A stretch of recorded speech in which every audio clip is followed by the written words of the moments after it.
Welcome back to the Real Texas Radio Podcast, or if this is your first time joining the show, 1000 welcomes. I am your host, Bronin. I am back from vacation. I was in Canada for the first time in Montreal and Toronto, so I will give you maybe a few minutes worth of a review of my trip, and I spent a lot of time comparing Toronto and Montreal to Dallas. Particularly, you know what issue, the homelessness. And I've got some observations I'd like to share with you. While I was away, there was a ton of Texas news. There's no way I'm going to be able to cover it all in 30 minutes, maybe 45 minutes. But just to give you an idea of some of the topics, Amber Givens, who is all but assured to become the next district attorney here in Dallas County, she's been cleared of all of the censuring that has occurred in terms of her record when she was a judge here in Dallas, mistreating attorneys, having her court coordinator impersonate her on Zoom, some other charges as well. Well, she has been cleared by a 3-panel tribunal. We might talk about that. Also, in Corpus Cristi, this is kind of a wild story. The mayor is potentially going to be losing her job. She is on trial by city council, and she would essentially be removed. They don't use the term impeached, but she could potentially be removed from office by her colleagues on the city council based upon the outcome of this trial because of a hotel developer linked scandal. And I think the first thing that I'm going to talk about, though, is what's going on with Ken Paxton, the GOP candidate for the U.S. Senate here in Texas. He's had some underperformance issues, I would say, when it comes to handling the press. So I want to talk about him. I want to talk about James Talarico, his Democrat challenger. But before we go ahead and get into the Real Texas Radio Podcast today, if you haven't already, please make sure to like, subscribe, follow, download the Real Texas Radio Podcast, which is streaming everywhere on all of the major platforms.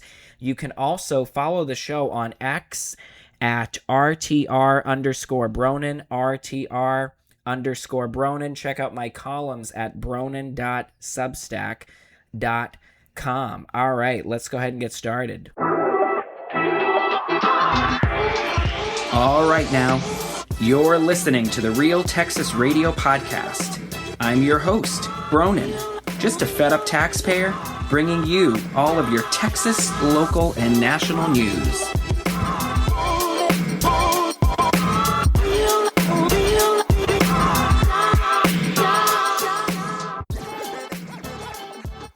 All right, first up, I want to talk about Ken Paxton. So he is the Donald Trump endorsed Attorney General. He is now seeking to be the next U.S. Senator from Texas.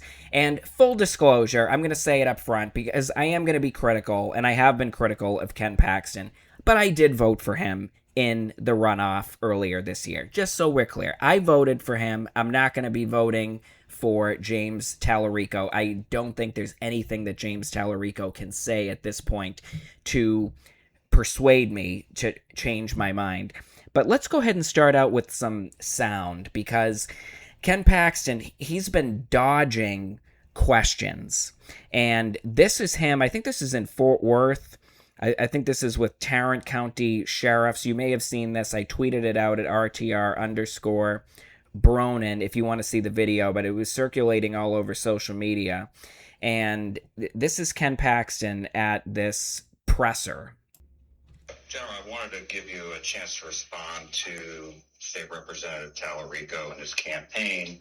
They've made a lot about the reports that have come out. One in the New York Times about you acquiring properties worth $9 million. Can we keep this to law enforcement today? Well, I'm giving you the opportunity to answer that question. I'd like to, we're here with the sheriffs. I'd like to keep today to law enforcement. So that's what I'm going to answer. Questions about law enforcement. Okay. Gromer, did you want to go? Will you answer a question about why you voted in Collin County? Clear that up. We're just going to do questions on law enforcement today because we're joined with 22 amazing law enforcement officers. If you guys don't have any, that's fine. Wow. So, you know what?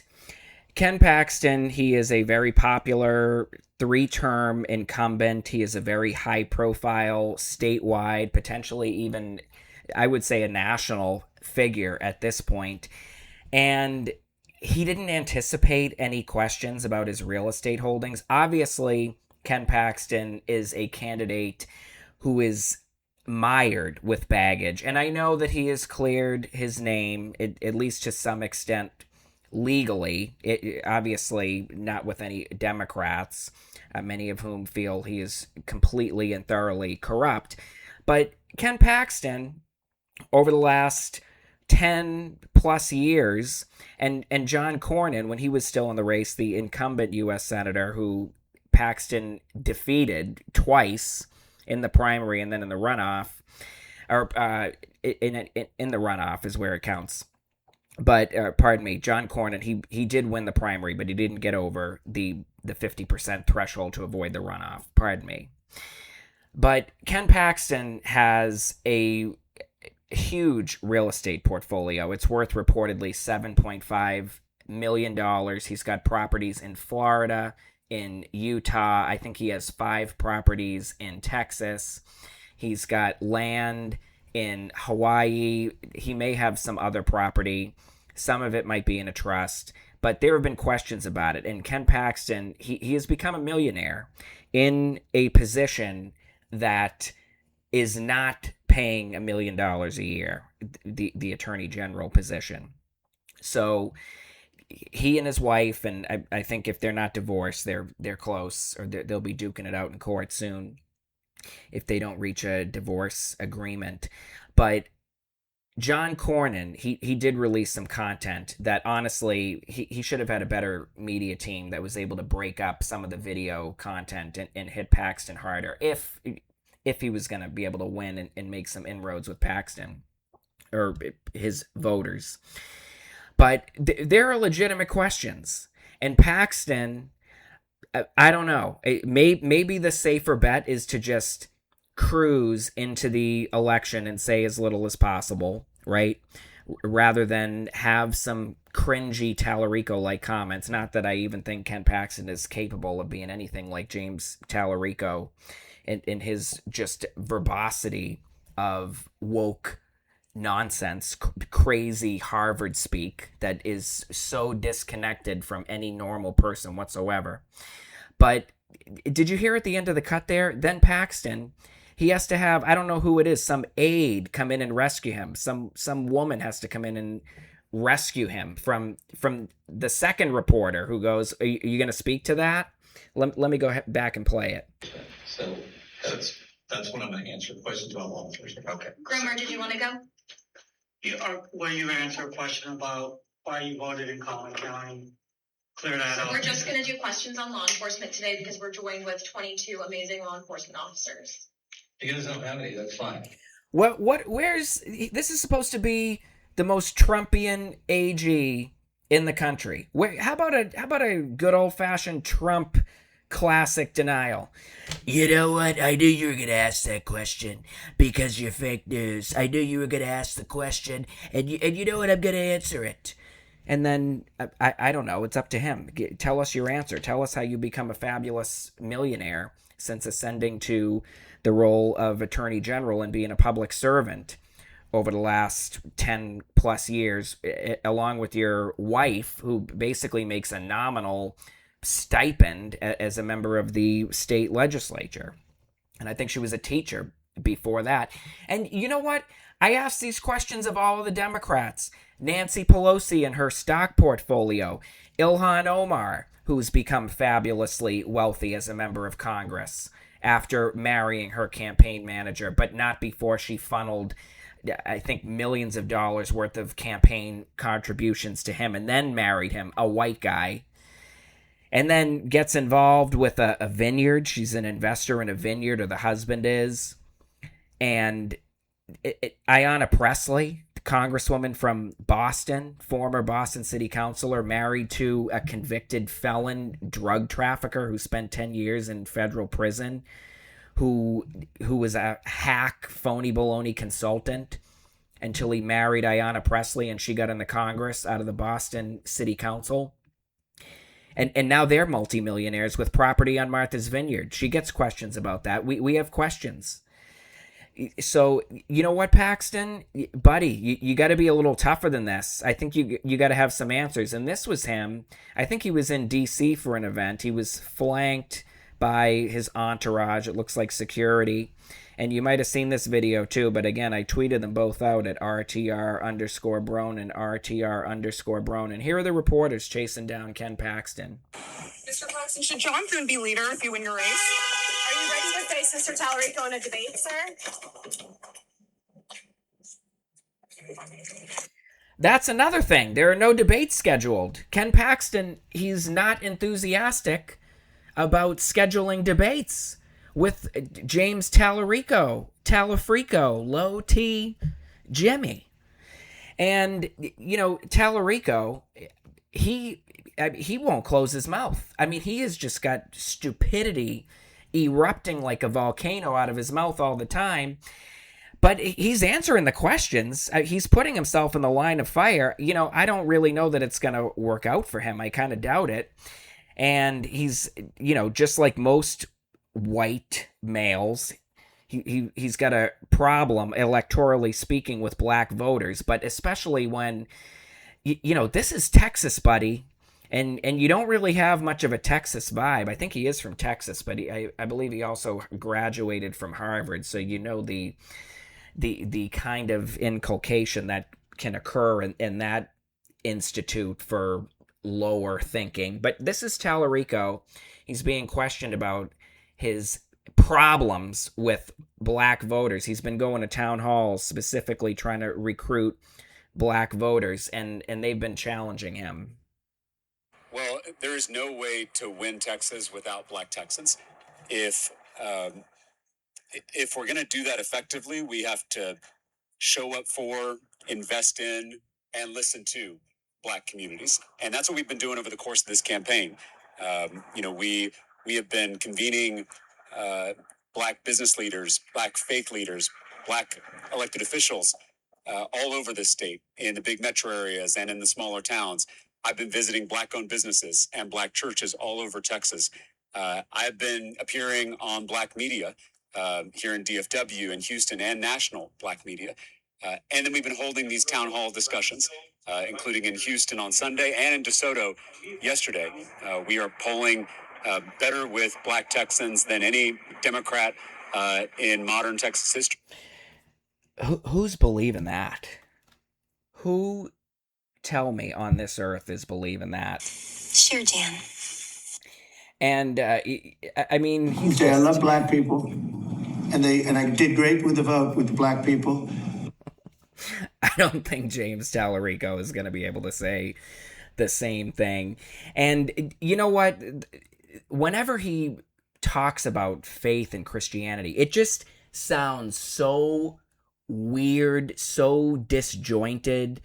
It's like he ran the Bible through this woke, like black hole of a discombobulated, I don't even know. Like, it's so weird whenever he talks about being a Christian.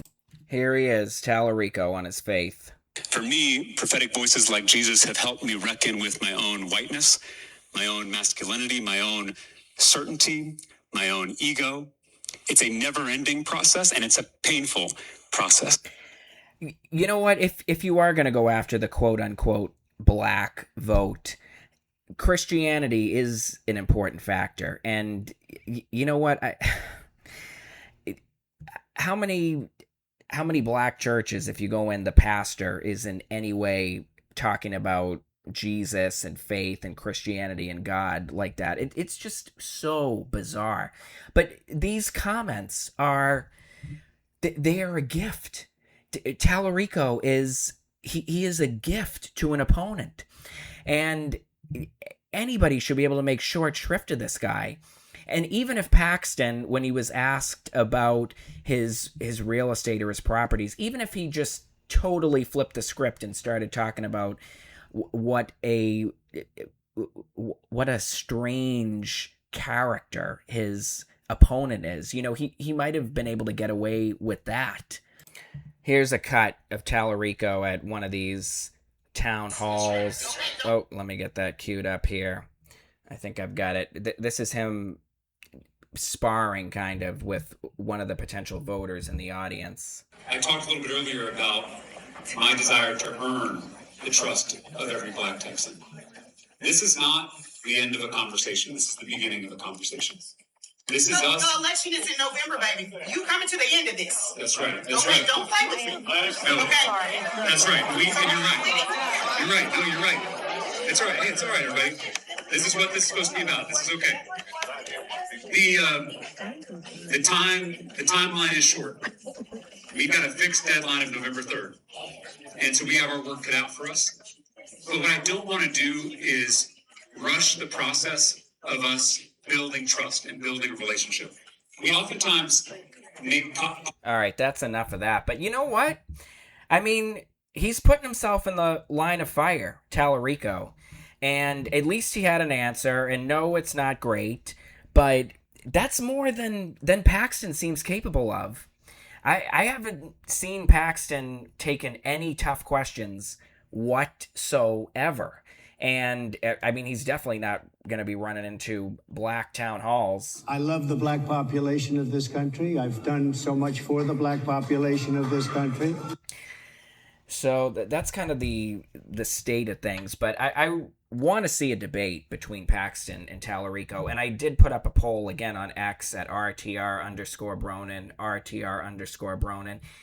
No, it wasn't scientific. No, it didn't have thousands of respondents. But I had quite a few respondents to the poll. And the question was, how many debates will occur between Ken Paxton and James Talarico? And the options were 0, 1, or more than 1. And guess what? And my following is definitely right-leaning to far right-leaning. And the respondents heavily favored no debates. Almost half of the respondents believe there will not be a debate between Talarico and Paxton. I don't see how Paxton can allow that, but it's nearly August. These debates... I mean, really, September, October, I think a lot of voters would like to see 2. I don't see how Paxton can get out of doing 1. But you know what? I'm just, this is what I see. This is what I see as a voter and a commentator. All right, let's talk about Corpus Cristi. And this just popped up on my social media. But the mayor, her name is Paulette Guajardo. She is currently up for removal. I think that last week there were 2 days of public hearings at the city council where she was questioned by attorneys. And this potential removal comes from a Homewood Suites, the hotel by Hilton. Basically, a hotel developer was selected to build this hotel. And a competing developer, his name is Ajit David, he alleged that the approval process was tainted by fraud. And essentially, the competing developer who lost out on this $2 million in economic incentives, David claimed that officials relied on an altered FEMA flood map or otherwise misleading flood-related information when considering the incentive package, giving the Homewood Suites developer an unfair advantage. And so he goes and files a lawsuit, and apparently the FBI, the Texas Rangers, Corpus Cristi Police Department, they all investigated, and they didn't file any criminal charges against the mayor after their investigation. But apparently the way the charter is structured for the city council and mayor, the city charter in Corpus Cristi, it doesn't take many citizens to be able to petition to get the mayor removed. And so most of the city council, it appears, they're jumping all over this. They're jumping all over the chance to get rid of the mayor, Guajardo. And if you don't know, and I talked about this on a recent episode, I went into some detail, but Corpus Christi is facing allegedly a water shortage. We're hearing a lot about this water crises because of data centers. You know what? I really don't know what to believe, but what I do know, what I feel confident about is they will come up with a solution. And this is a political hot potato right now, these data centers and water resources and running out of water. You know what? Desalination, which already occurs all over the United States, in California, in maybe even New Mexico, I've read, in Texas, I think in Florida, red and blue states are operating desalination efforts. And Elon Musk, according to him, it's very cheap. Obviously, the Middle East relies on this process, desalinating ocean or seawater in order to make it potable. And that will happen.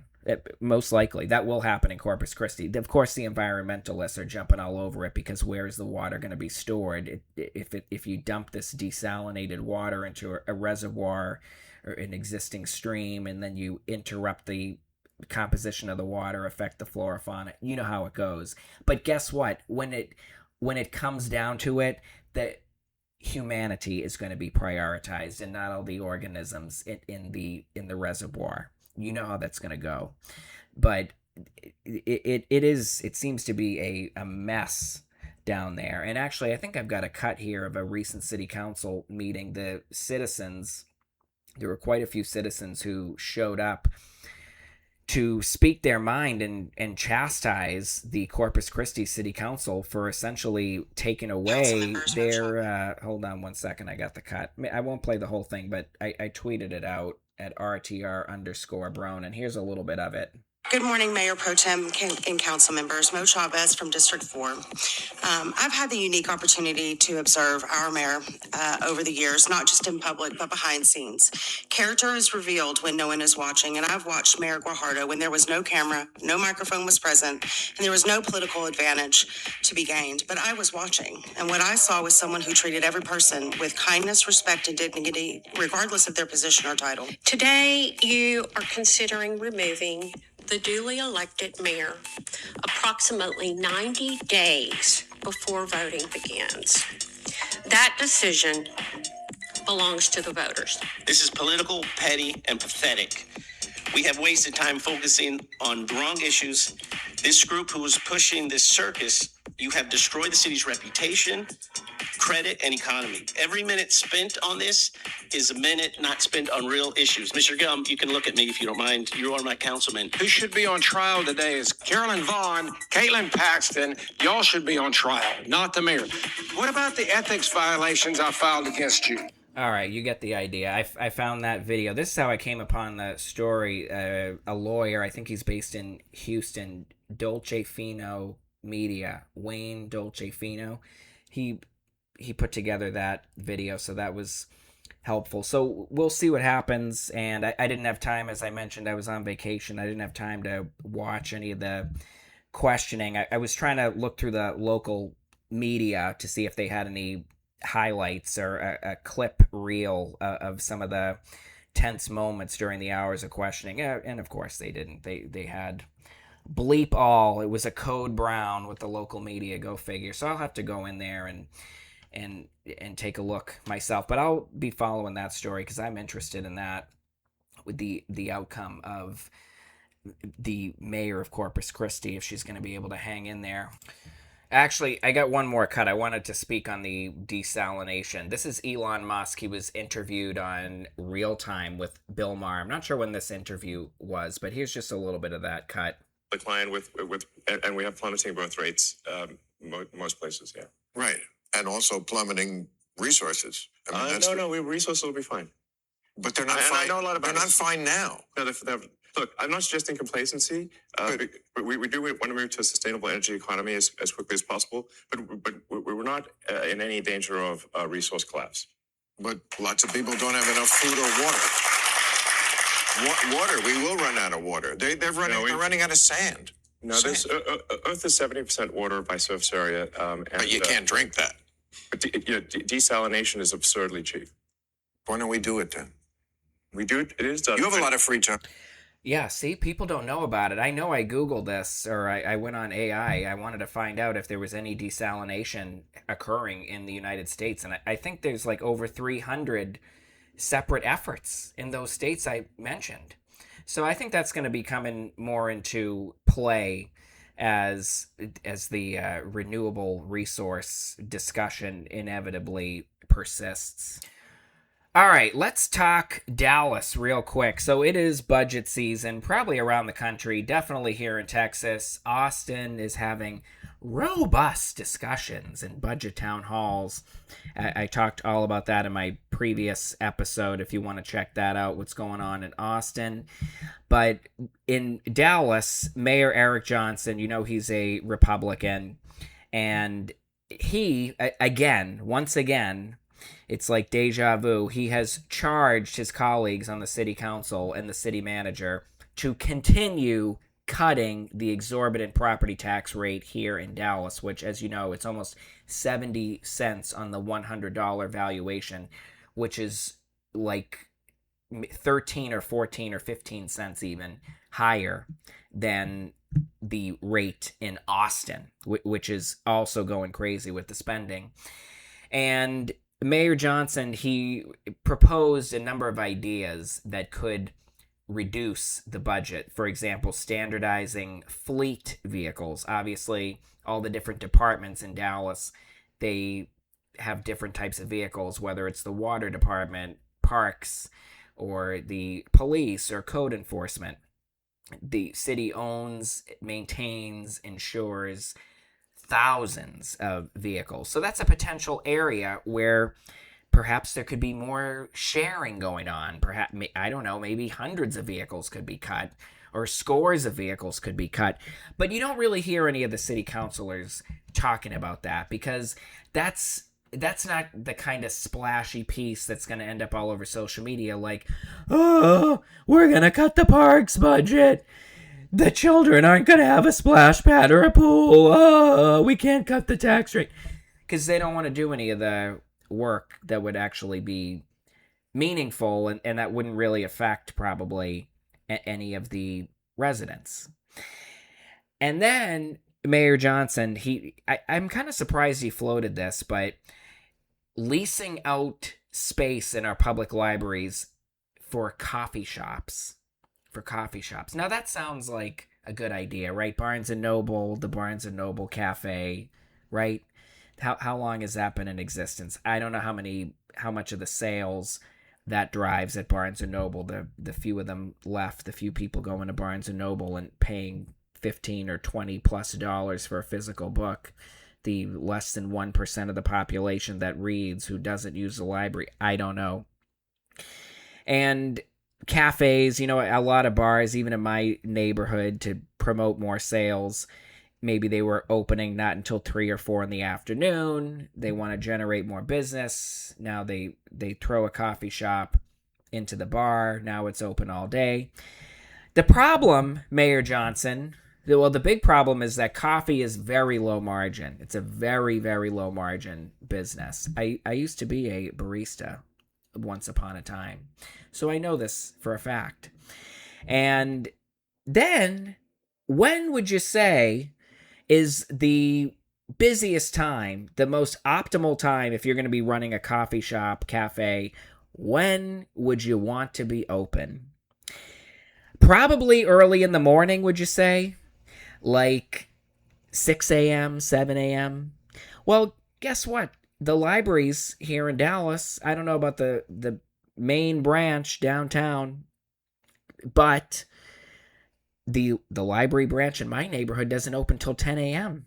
So most people, the decreasingly few going out to work in the morning who are going to purchase a cup of coffee, well, they already got their coffee. We don't have a coffee shop shortage here in Dallas. So I don't think coffee shops and the libraries are going to solve any kind of fiscal deficit. And by the way, the libraries, the alleged fake $2.5 million shortfall that the libraries allegedly incurred, well, it turns out a private anonymous donor came out and funded the full $2.5 million. So there's obviously the library has a pretty strong lobby. There are a lot of library advocates showing up to the city council frequently.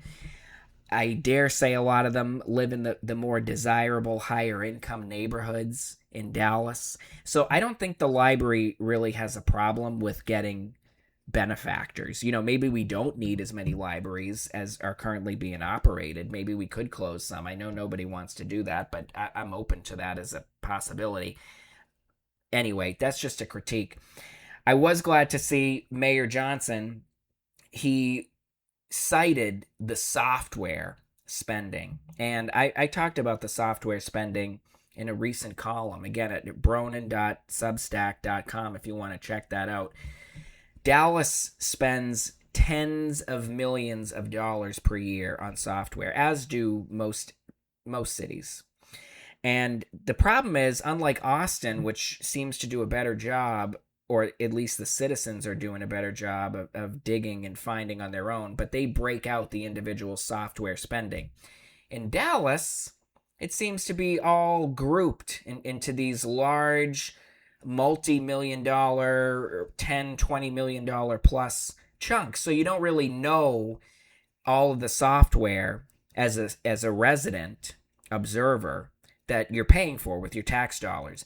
And it's like pulling teeth to get any answers out of the IT director or the city staff on what is actually necessary versus what's a wish. They don't even want to tell you what they have. They don't want to tell you what they have. I've heard Bagman Chad West ask about this. I've heard Kara Mendelson ask about this, per usual. Now we've got Mayor Johnson asking about this. But I think we all know how this is really going to go. I think that Mayor Johnson gets on fairly well with Kim Tolbert, or at least he's keeping up a good front for the public. If not, I think they have a good working relationship. I don't see how it would behoove a city manager to have an outwardly or even privately hostile relationship with her mayor, but that's just what I see. But the rest of the city council, they don't care at all about lowering the property tax rate. In fact, quite the opposite is true. They think that Dallas is broke. Well, that's what the city manager has been going around saying. And they want to express no creativity at all, or they have no interest in getting creative about cutting the budget. And they don't want to dig into the budget line by line. They just want to pretend that if you cut the property tax rate at all, most of the city councilors, that the sky will fall and services are going to collapse. And it's just not the case. I mean, the government is just too big, the city government. They're going to have to cut employees. They're going to have to. And, nobody likes to get their job cut, their position eliminated, but this is government. This is not the private sector. This is people's tax dollars here. So our tax dollars should not be going toward wishy-washy, vague, redundant, unnecessary positions in the government. I know I'm preaching to the choir if you're listening to this.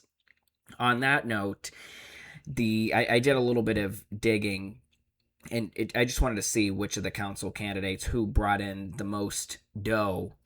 And, last time I checked, Amber Givens has still not filed her contribution, her campaign finance report. Amber Givens running for DA. I mentioned her at the top of the show. And she's unopposed. There's no Republican challenger, so she's probably going to get in. Very bad candidate. To me, that's just unacceptable. You don't file your campaign finance report, or at least a partial or something for public consumption. But she just didn't comply, I guess. She's going to be the top lawyer for the county. In any case, Bagman filed on time. He hauled almost $50,000, right around $50,000. I tweeted that out. I made a little screenshot video if you want to see all the expenses. Didn't see anything too exciting. A lot of restaurants in Dallas in terms of his spending, not his intake. And it looks like he went to Minnesota or something for a trip. Minneapolis. I saw I didn't tally the specific amount, so I don't want to say a number, but Uber rides and establishments, restaurants in Minnesota, hotel, from what I could tell. I don't know what he was doing there when he went. I guess at least it came out of his own campaign instead of the tax rolls this time. And other than that, it looked like so. And he's the front runner. If there is going to be a city council front runner, I mean, that's evident.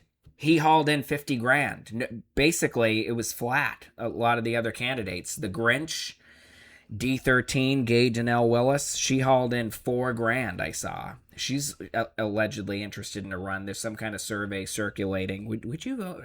What is your opinion of Gay Janelle Willis, who hates Christmas and wants to stop people from putting up Christmas lights in District 13, Preston Hollow? Ugh, I don't see it for her. I see it more for Chad West than for Gay Willis. And Chad West, he's pretty well funded otherwise. I think he's the best funded candidate. Baz didn't report anything. I don't know if it's because they just didn't file a report. They did generate contributions, these council members, or they didn't. They weren't out there campaigning because it's not an election year. But I know, I don't know if he's serious about that. I don't think Paula brought anything. I mean, it looked pretty dull in terms of a campaign season from what I could tell. So that's really all the news I have about Dallas. Okay, before I wrap up, I'll give you my, if you care, I'll just give you my review of Canada. You know, I never had an interest, like a very strong interest, to go and visit Canada. And then once the COVID hoax, farce, nonsense scam arrived on the scene, obviously Canada went all in on the hoax, the farce, the nonsense, the BS. And then I really had no interest ever in going to Canada for that. That really dampened my interest in travel, the COVID hoax, farce, nonsense. It's one of the reasons I started the podcast, one of the key reasons. I was furious. I was an angry white male during that whole period. And oh, get over it. Yeah, it's easy to say that. It's easy to let them forget. It's easy for the public to forget what they did, but it was so bad, and it went on for 2.5, 3 years. And as a result, I'm not going to go and visit another country and be a hellraiser. I'm going to be a good guest if I'm going to visit somewhere. So I figured to staying on U.S. soil, at least I've got rights and citizenship I can fall back on if I want to put up a stink. But I'm not going to do that in Canada. Anyway, no, it's in the rear view mirror for now, the hoax. So I had a good time. I went to Montreal for 3 days and Toronto for 3 days. Lovely walking around. It was some relief from the intense Texas heat, which I don't complain about. And I would never visit Canada in the winter because, that's why I'm here. That's why I moved to Texas. One of the big reasons, for the weather. So I don't complain about the summer heat. I'll take it any day over winter. Any day of the week, I'll take it. But I appreciated the 20, 30 degree temperature drop nonetheless. It made it pleasant for walking around. So that's mostly what I did. Walked around Montreal. And it's very walkable. It's bikeable. I didn't see chaos. I think there are 2 million or so people in Montreal proper. And there was even a quiet tranquility around the city that was very nice and noticeable. That is not a factor in many U.S. cities where usually there's just screaming and chaos and beeping from car horns. And then I went to Toronto, and wow, it's like New York. I don't know what I expected. I never put much thought into it. But I figured if I'm going to go to Canada, who knows if I'll get back there. Let me check out 2 different cities. I took the train. That was nice. And you know what? Each of those cities, they have a neighborhood, just like we have here in Dallas, Oaklawn, Cedar Springs. And so I was making comparisons. And both cities Montreal and Toronto for the summer, June through August, they block the streets in the neighborhood to vehicular traffic. And Montreal, they install seating. Like, you don't have to be sitting at a restaurant. It's just kind of like benches. But what was real interesting, when I first arrived in Montreal, I didn't really see any homelessness, and I was looking around for it. I'll get back to the neighborhood in a minute. It all links. And I met people throughout the trip, locals or people who'd lived there for a long time, and I was just kind of asking them, "Oh, what do you think?" Or, "I'm also going to Toronto. What do you think of that?" It's kind of like, you meet somebody and they ask you, "What do you think of Dallas? Do you like it better than Austin or Houston, for example?" And so, similar vibe. People had strong opinions. "Oh, I hate Toronto. It's like New York. Oh, Montreal's better. Toronto's better." Without prompting, I swear to God, and I never mention politics with strangers. So I pretend I don't even know anything. This is a personality here. Obviously, I'm interested in politics, but I don't enjoy inflicting politics on acquaintances or friends who think differently and don't want to talk about it. So that's fine. That's totally fine. Yeah, that's why I have this outlet. If I want to rant about politics and have people listen to me, I'll do it here. I don't need to go and do it on vacation. So, again, without any prompting, I swear to God, 3 or 4 people who I met in both cities, "Oh, the homeless. Oh my God, the homelessness here, the homeless." And the first day or two of the trip in Montreal, I didn't see it. I didn't notice it. Very little, like a, Vietnam era looking wino, fairly docile, doing a little begging, but not out of his mind psychosis. So that was, I figured, tolerable. And, it's a city living. It's going to happen to a degree. But I went for a big walk on my last day in Montreal, a huge walk around the city, and ended up in the neighborhood. This was in the morning. I went out in the morning. And what do you know? There were the bums. What were they using? The temporary furniture installed in the neighborhood, sitting on the tables. And then, so St. Catharines, if you're familiar with Montreal at all, it's a main drag. The neighborhood is on one end of it. Then the strip joints are there as well. Everything was closed. This was like 10 in the morning. And whoa, bums everywhere. Homeless, junkie bum, criminal vagrant, mental patient, ne'er-do-well, recidivist, reprobates, junkies out of their mind, fentanyl fold, meth, tweakers, mostly men, of course. Just, I was like, wow, I'm back in Dallas with all these bums in the neighborhood. I mean, I don't know what it is that these people, they're all attracted to the gay area. 69! It's the... But Toronto, same thing. And I actually stayed in the neighborhood. I stayed off of Church Street. Again, if you're familiar with Toronto, it's one of the main drags. And again, Toronto, they blocked off a few blocks to vehicular traffic, all the bars and restaurants. I love that pedestrian mentality. I love trying that out. I wish that would happen here in Dallas. Pilot it on the weekends in the summer, maybe expand it. Deep Ellum does it. Bishop Arts just did it for Bastille Day earlier this month. But right in the middle of the neighborhood, there was, it reminded me of the bridge that we have here in Dallas. The homeless, junkie bum, criminal vagrant, mental patient, ne'er-do-well, recidivist, reprobate daycare center.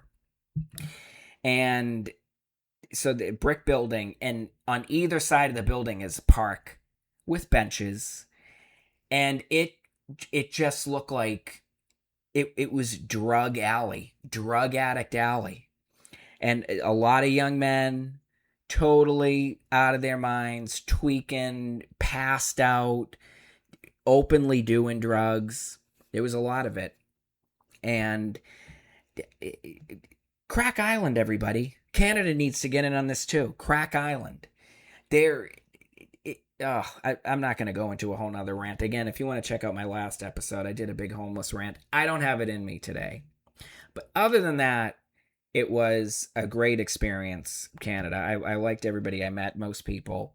It was affordable for an Airbnb. Obviously, the U.S. dollar, there's a better exchange rate. Not too many places, it seems, where you want a vacation where you can say that is fact. So I'm glad I went, had fun, and I would go back.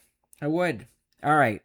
I am Bronin. Thank you for tuning in once again to the Real Texas Radio Podcast. Keep listening, keep tuning in, download, like, subscribe from wherever you stream the Real Texas Radio Podcast. Follow me on X at RTR_Bronin, and I will catch you on the next episode.